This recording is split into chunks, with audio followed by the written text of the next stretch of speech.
Pada episode sebelumnya, Long Hao Chen telah membuat masalah yang cukup besar dalam pemilihan anggota. Dia telah memilih Lin Xin yang membuat Chai marah dan menusukkan belatinya tepat di dada Long Hao Chen. Namun, itu semua hanya salah paham. Dan akhirnya membuat hubungan di antara mereka menjadi sangat dekat. Untuk melanjutkan episode kemarin, langsung saja masuk ke dalam ceritanya. Pagi yang cerah, Stadion Ksatria sekali lagi dipenuhi dengan kegembiraan. Banyak peserta datang saat fajar dengan antusias berdiskusi dengan orang-orang yang mereka kenal tentang segala sesuatu yang terjadi kemarin. Terlepas dari apakah itu pertempuran antara Long Hao Chen dan Yang Wenzhou atau keterikatan perasaan yang terjadi sesudahnya, semua itu menjadi topik diskusi. Namun, fakta yang paling banyak dibicarakan sebenarnya adalah Tahta Ilahi yang dirilis oleh Yang Johan saat itu. Yang paling bangga adalah para peserta dari kuil Ksatria. Mendengar orang lain membicarakannya dan melihatnya secara pribadi memberikan perasaan yang sangat berbeda. Kekuatan mutlak Tahta Ilahi adalah sesuatu yang bahkan seorang langkah ke-9 dari kuil assassin Sheng Yu tidak berani melawan secara membabi buta. Itu adalah artefak ilahi asli. Pada saat ini, Long Hao Chen, Chai dan Li Xin telah tiba bersama. Tetapi saat melihat mereka memasuki stadion, peserta lain menjadi terdiam. Semua tatapan yang diarahkan pada Long Hao Chen dipenuhi dengan kekaguman.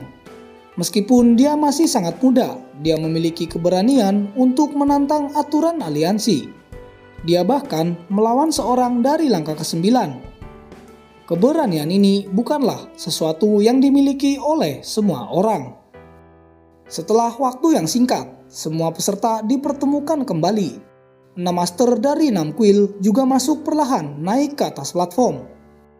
Suasana hati Han Qian saat ini sepertinya telah kembali normal. Menghadapi para pemuda yang duduk di ruang tunggu, dia menyatakan dengan suara yang dalam. Kemarin, pertandingan seleksi telah berakhir. Meskipun beberapa insiden terjadi, pada akhirnya kompetisi seleksi pemburuan iblis berjalan dengan lancar. Benar, kami sangat bersyukur. Sekarang upacara roulette akan dimulai. Long Hao Chen, Yang Wenzhou, Muning, silahkan naik ke atas panggung. Mendengar itu, Long Hao Chen berdiri dan maju dengan langkah besar. Begitu juga Yang Wenzhou dan Muning. Mereka bertiga berjalan menuju arena, berdiri di depan Han Qian dan 6 master kuil lainnya. Setelah mereka berdiri di tengah arena, Han Qian segera memberikan instruksi untuk memilih satu orang anggota untuk masuk ke dalam tim mereka masing-masing. Kecuali Long Hao Chen, karena dia sebelumnya sudah menukarkan tunggu roh untuk memilih satu orang tambahan. Jadi dia sudah memiliki 2 orang yang sudah masuk ke dalam timnya. Itu adalah Lin Xin dan Chai. Selanjutnya, Yang Wenzhou diberi kesempatan untuk memilih. Namun, pada saat dia memilih Chen Yinger dari kuil Summoner, Chen Yinger justru menolak pemilihan itu. Dan akhirnya, Yang Wenzhou memilih Wang Yi dari kuil penyihir. Di sisi lain, Wang Yi bersedia untuk masuk ke dalam tim Yang Wenzhou. Setelah itu, pemilihan dilanjutkan kepada Muning yang berada di tempat ketiga. Dia memilih Duan Yi dari kuil Ksatria. Tanpa penolakan, Duan Yi bersedia masuk ke dalam tim Muning. Pada saat ini, acara dilanjutkan dengan pemilihan anggota tim pemburu iblis menggunakan sistem roulette. Setelah menghabiskan waktu yang cukup lama, akhirnya tim pemburu iblis yang diketuai oleh Long Hao Chen telah selesai dibentuk. Dengan 5 anggota lainnya dari kuil yang berbeda, yaitu Chai dari kuil assassin, Wang Yuanyuan dari kuil prajurit, Lin Xin dari kuil penyihir, Sima Xian dari kuil pendeta, dan Cheng Yinger dari kuil summoner. Mulai saat ini, Long Hao Chen dan 5 orang lainnya telah menjadi satu tim. Itu hampir sama dengan satu keluarga.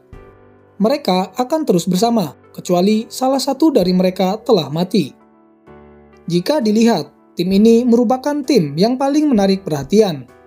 Bisa dikatakan merupakan tim yang paling aneh dalam sejarah tim pemburu iblis. Sebut saja seorang ketua yang bukan seorang ksatria retribusi murni atau ksatria penjaga murni. Lalu, seorang asasin yang tidak dapat melihat. Adapun 4 lainnya, mereka benar-benar tidak bisa diandalkan. Ada seorang prajurit yang tidak mahir dengan pertahanan, seorang penyihir yang tidak dapat menyerang, seorang pendeta yang tidak dapat menyembuhkan, dan yang terakhir, seorang summoner yang panggilannya benar-benar tidak dapat diprediksi. Bagi Long Hao Chen, dia tidak ingin berkomentar saat ini. Setidaknya, dia bisa bersama dengan Chai Er. Adapun kekurangan di dalam tim, dia akan memikirkannya nanti. Setelah tim Long Hao Chen selesai, tim lain selanjutnya juga mulai dibentuk. Rolet berputar tanpa henti. Upacara pembentukan tim berlangsung cukup lama dan akhirnya 10 tim pemburu iblis selesai dibentuk. Setelah beberapa penjelasan dari Han Qian, akhirnya kompetisi seleksi pemburu iblis telah resmi berakhir.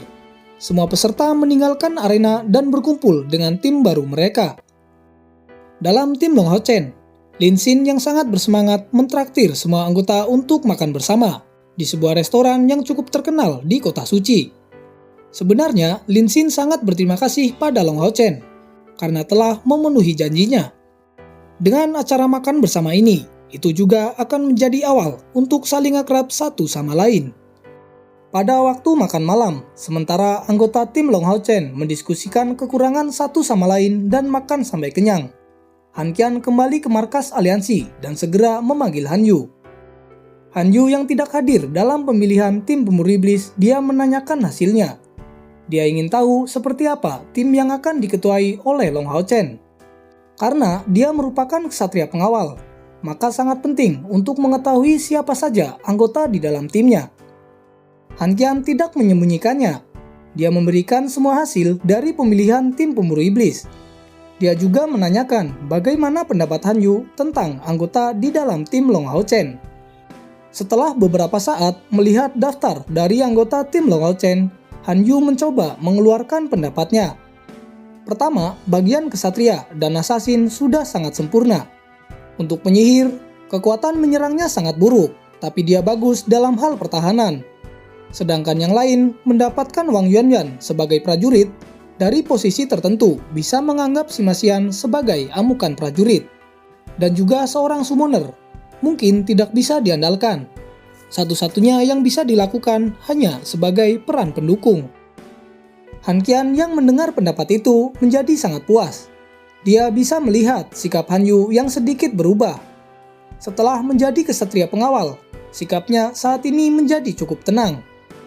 Lalu, Han Qian juga mengatakan bahwa tim Long Hao Chen sangat lemah dalam hal penyembuhan. Jadi dia menyuruh Han Yu untuk mempelajari teknik penyembuhan untuk mendukung dalam tim Long Hao Chen. Mendengar itu, Han Yu sedikit terkejut. Tapi setelah itu, dia mengerti apa yang dimaksud oleh kakeknya. Di dalam sebuah tim, teknik penyembuhan benar-benar sangat penting. Itu menyangkut dengan keselamatan semua anggota tim. Han Yu juga tidak menolak. Karena sebagai ksatria pengawal, dia juga harus bisa menjamin keselamatan tuannya.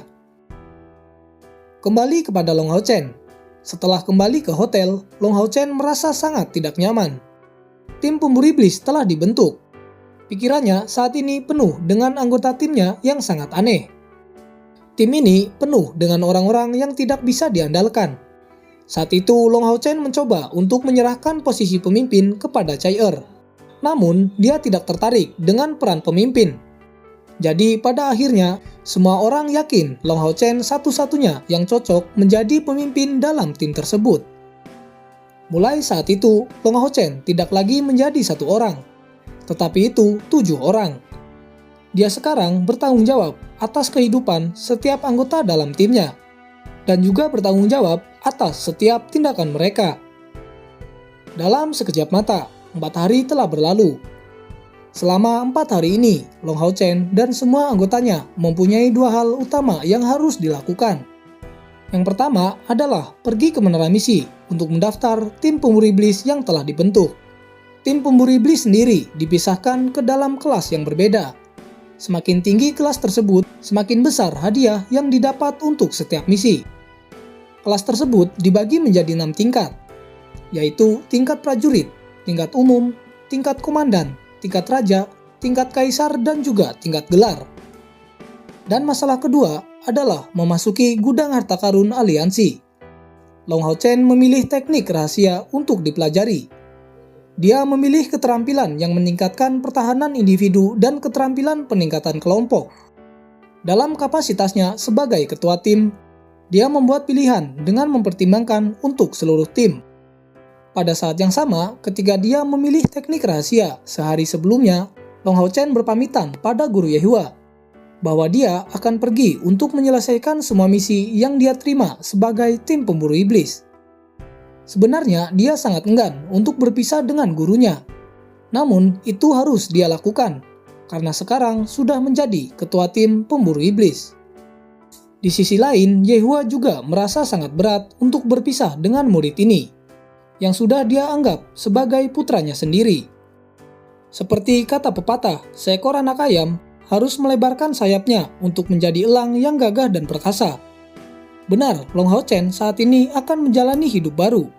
Sebagai tim pemburu iblis, itu berarti memburu dan membunuh iblis dalam misinya. Penuh dengan bahaya dan rintangan yang menghadang di depannya. Namun, itu harus Long Hao Chen hadapi untuk kemuliaan aliansi di masa depan. Pada hari berikutnya, siang hari yang cerah, Long Hao Chen dan 6 anggota lainnya termasuk Han Yu berdiri tepat di depan seorang pria yang tampak berusia sekitar 40 tahun. Setelah beberapa saat, dia berkata dengan suara yang dalam, "Halo, namaku Gao Yingji.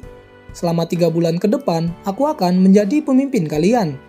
Aku tidak akan bertanggung jawab untuk memerintahkan kalian dalam pertempuran. Tetapi aku dapat menentang rencana kalian kapan saja. Tugasku di sini hanya untuk memastikan, setelah 3 bulan ini kalian bisa pergi menuju ke medan perang. Oleh karena itu, aku perlu menguji kekuatan kalian terlebih dahulu."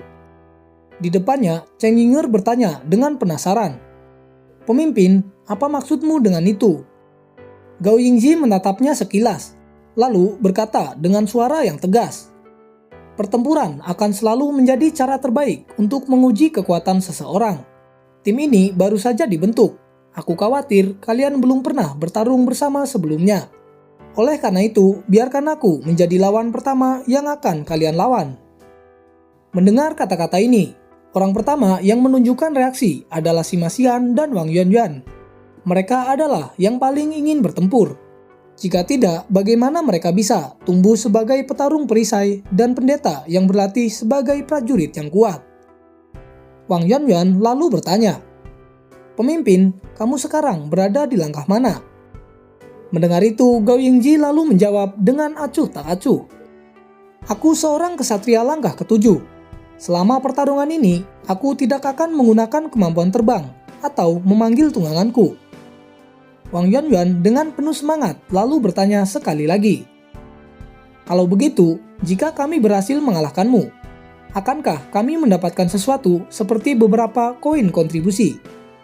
Gao Yingji yang mendengar itu sedikit tersenyum lalu dia berkata, "Aku tidak dapat memberi kalian poin kontribusi secara langsung.